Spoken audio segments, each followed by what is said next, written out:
Greetings, beautiful earthlings. My name is Star. If you are new here, I don't know how you found me, but I am super glad you did. And if you are returning, y'all the real MVP, you already know. So if you guys have not watched my latest announcement video, I will link that in the description box for you guys. There's a lot of good stuff talking about what we are going to be doing on my channel moving forward for the rest of this year. So I highly suggest watching that, but you don't have to watch it before this one for any reason.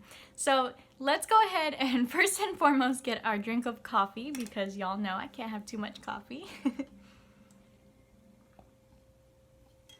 So this here is a series that I'm very excited about. I have been cooking in the works for a while, and I didn't want to spoil it because, one, I didn't want anyone to take my idea, although I'm sure it has been done. YouTube's been around for a while, so I can't fully say that this is my idea, but I also can't say that I got it from someone, so we'll just leave that there. And this is going to be a super fun series called Learn the Rider Waite Tarot. So if you guys are beginners to my channel and you are learning the tarot, it's a very big task to learn the Rider Waite, right? And sometimes you just want an easier way out. So I'm going to show you guys using this book here. This is called The Ultimate Guide to the Rider Waite Tarot. I will show you guys all of the hidden things that are in each card in the Rider Waite Tarot, and we will just be doing one card per video because I don't want to overwhelm you guys. So yes, that means 78 videos in this series. I understand that sounds hefty, but it's going to be a lot easier to digest one card at a time. So this is my best friend book. I carry this around with me everywhere so that whenever I have a free minute, I can just pop on over in here, learn a new card, and it's very helpful to have. So I will put this in the description where you can find this on Amazon, non-affiliated as always.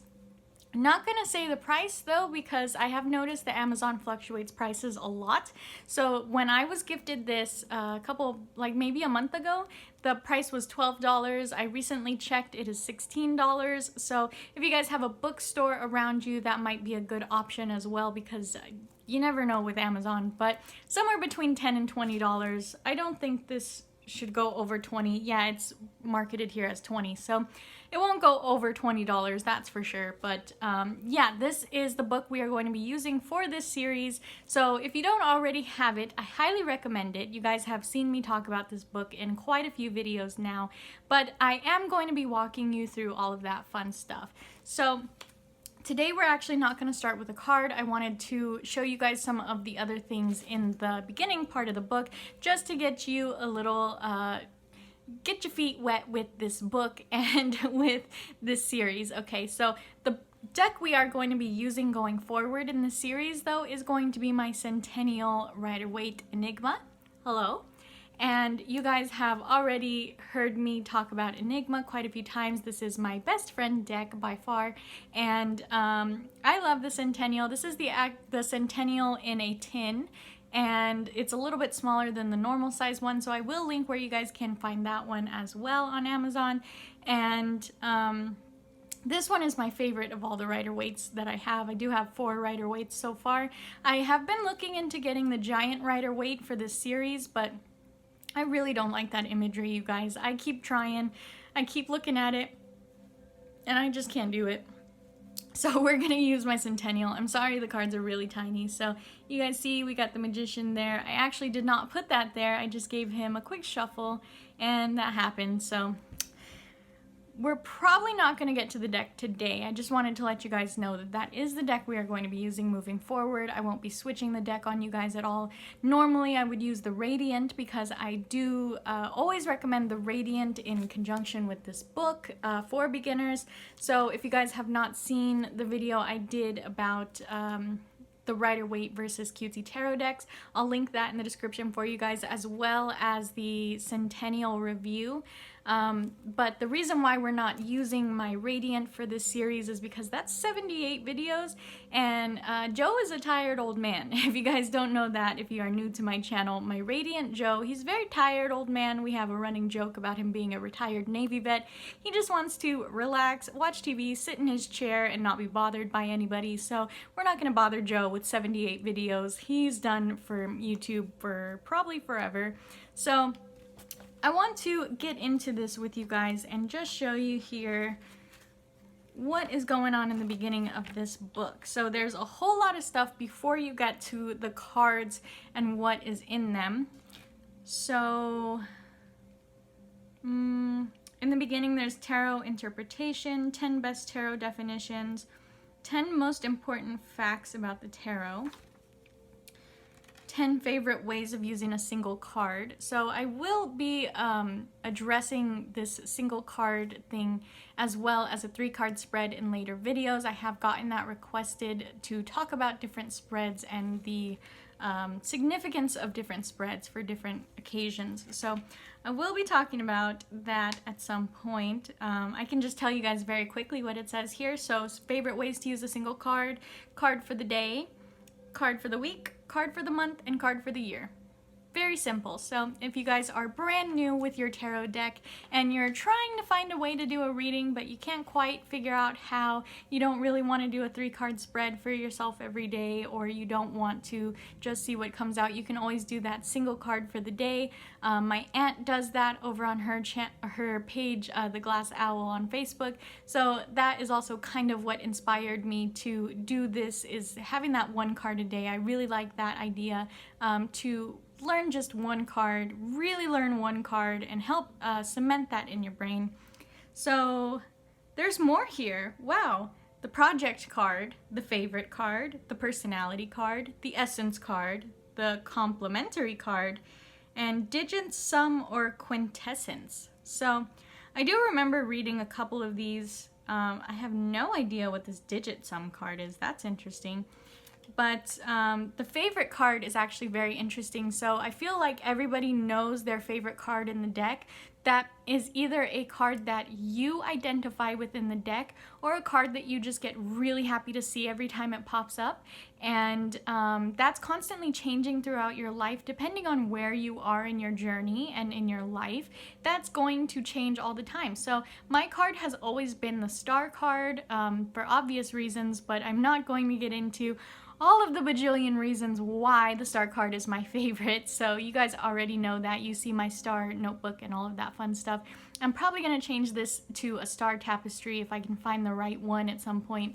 But yeah, you guys probably already have a card in mind when I say that, and that might also change with the tarot deck you are using, because my favorite card in the Rider Waite Tarot is the Star, but my favorite card in the Light Seers Tarot is the Magician. So depending on the imagery, your bond with that deck, things like that, you're gonna have a different favorite card, which is really fun to experience with different tarot decks. So 10 most important rules for interpretation. 1, the cards are mirrors. I did say this in another video, I can't remember. I think it was my advice video where I said that, you know, it's not meant to tell the future. The cards are not omniscient, you guys. They are just mirrors for the energy that you are on, or maybe your person is on, like the energy path that you are on and moving toward, or the energy that is around you. It is not going to tell you your whole future. I get that all the time. 10 most important rules for interpretation. Number 2, every card has positive and negative meanings. So if you guys are brand new to tarot, haven't even started picking up a deck yet, haven't started looking into it, yes, there are positive and negative meanings to a card. So let's take the Sun, for example, because it's right here. Upright, the Sun means joy and happiness, and reversed, the Sun is depression and sadness. So every single card has that reverse meaning. A lot of beginners don't like to start out learning reversals, because it is a lot to learn 78 card meanings and then to learn double 78 card meanings. So you totally don't have to learn those reversals right away. A lot of people will also just try to learn the majors first before they start learning the other cards. We'll get into that another day.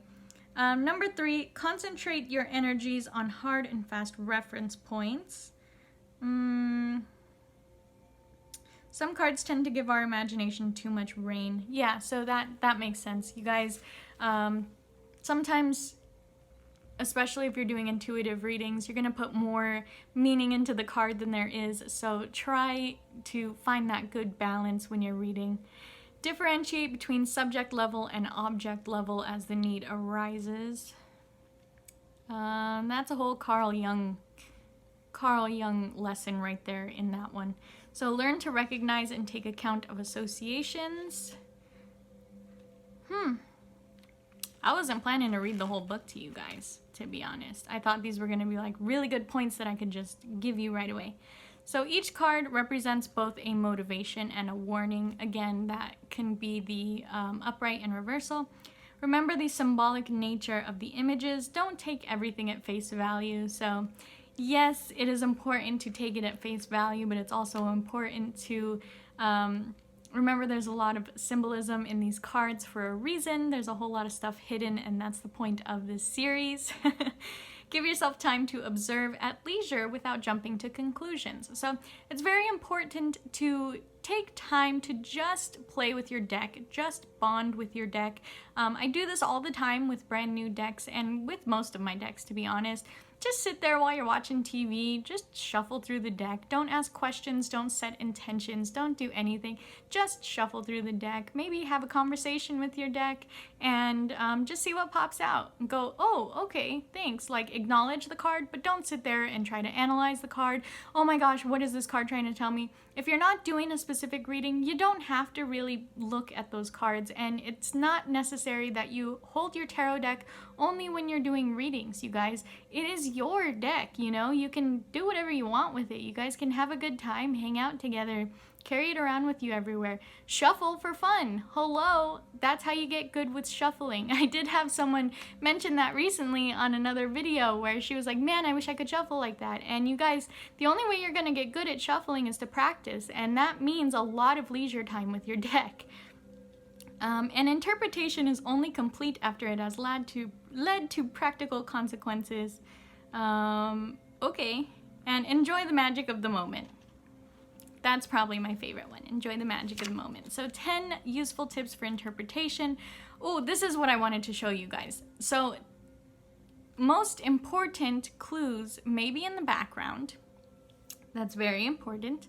And that's why you see a lot of readers doing this, trying to study the card, because you got the sun, you got sunflowers, there's a red thing here, there's a horse, there's a whole field, there's a baby, there's a blue sky, there's mountains. So there's a whole lot in that card for a reason, and they put all of those clues there for you guys. The part stands for the whole, so lots of teeny tiny things in that card for a reason. The colors alone explain a great deal. So I feel like this color thing is going to be a whole video in and of itself, because that's a whole lot to talk about, each colors and what they represent in those cards. The color of the sky reveals a whole lot. Yes, if you guys have noticed, sometimes there's a yellow sky, sometimes there's a blue sky, sometimes there's a gray sky. The colors are very important in the Rider Waite Tarot. Don't overinterpret numbers. So this is something that I wanted to address, because I had said this in my advice video where my friend Katie had suggested that you learn numerology because numbers are very important in the tarot. And I did say yes and no. In today's modern tarot, we do put those numerology definitions and maybe even house numbers on the numbers of the cards and really add to that card to help interpret it. But those were not intended in the Rider Waite Tarot. They just gave them numbers. The numbers were not of any importance. So right here it does say don't overinterpret numbers. Numbers are there to be played with or for computing. They do not possess any generally valid inner significance. All-purpose statements are far from removed from serious and dependable interpretation. So in the Rider Waite specifically, you're not meant to put too much importance on those numbers. If you guys do as readers, I understand, I do it all the time too. It's just an easy go-to to help guide the reading. So, I mean, there's no right or wrong here, but just for that reference point, it might help you a little bit to stop stressing about the numbers because it's not that important. So pay close attention to proportions. So yes, every picture, every card is like a painting, and the proportions are very important for a reason. Blind spots are gateways to new viewpoints. A card that does not portray a human figure has something to tell us. Every single symbol is open to multiple interpretations, and court cards represent different personalities. So this is also a really good one, and I might just end this here on this one. Let me see what else they've got. Yeah, there's a whole lot in here, and I don't want to throw too much at you guys because I'm sure I already lost tons of people on this one. But the court cards represent different personalities. So the Queen is impulsive and initiator and investigator. The King is thorough, intensive, and consolidating. The Knight is magnifying, expanding, a drawer of consequences. And the Page makes something tangible out of or with the element in question. So, as you guys can tell, just from the couple of things that I have read here, that's just the tips, you guys. I didn't mean it like that. I mean the tips to learning the tarot. But that's like the easiest overview you guys are gonna get, is to know that each thing in there represents something different. So there's also in here the different interpretations of the wands, the cups, the swords, and the pentacles. And I think I might have to do an extra video on that one. I didn't realize I was going to have to do extra videos, but I didn't want to just jump in and do the full by itself. I wanted you guys to, if you don't have access to this book, just kind of see what is in that book. It's a lot of really helpful stuff. So I'm gonna try to get out maybe 1 or 2 more in these ones before we jump into the actual card meanings. So I really appreciate you guys sticking with me. I know this is a new series, and I'm sure only a couple of you guys have made it this far to the end because I'm just kind of rambling. But if you guys are still here at the end of this video, give me a big thumbs up. If you didn't like this video, that's cool. Thumbs down. You don't have to like this video. And I don't even care what you put in the comments. Do your own thing down there. You guys already know. So I do have a tarot wish list on Amazon for tarot and oracle decks. If you guys see a tarot or oracle deck you want me to review, you can go ahead and send that to me and sign the gift receipt, and I will plug you and your socials every time I use that deck. If you don't want that, you can just sign the gift receipt or remain anonymous and enjoy the video. And if you guys are not already following me on Facebook and Instagram, all that information is always in the description box for you guys. Facebook is where you can book a reading with me if you so choose. And Instagram is where all the fun stuff happens. So go follow me on all that fun stuff, you guys. And thank you so much for joining me here this morning for this new series. I almost said tarot deck series. This new series I'm very excited to do with you guys. So I'm just so grateful for everyone that's here. You guys are awesome. You guys are the best. And I really appreciate if you made it to the end of this video. So I hope you guys have a beautiful, wonderful day wherever you are when this video reaches you, my friends. And I can't wait to see you in the next one. Namaste.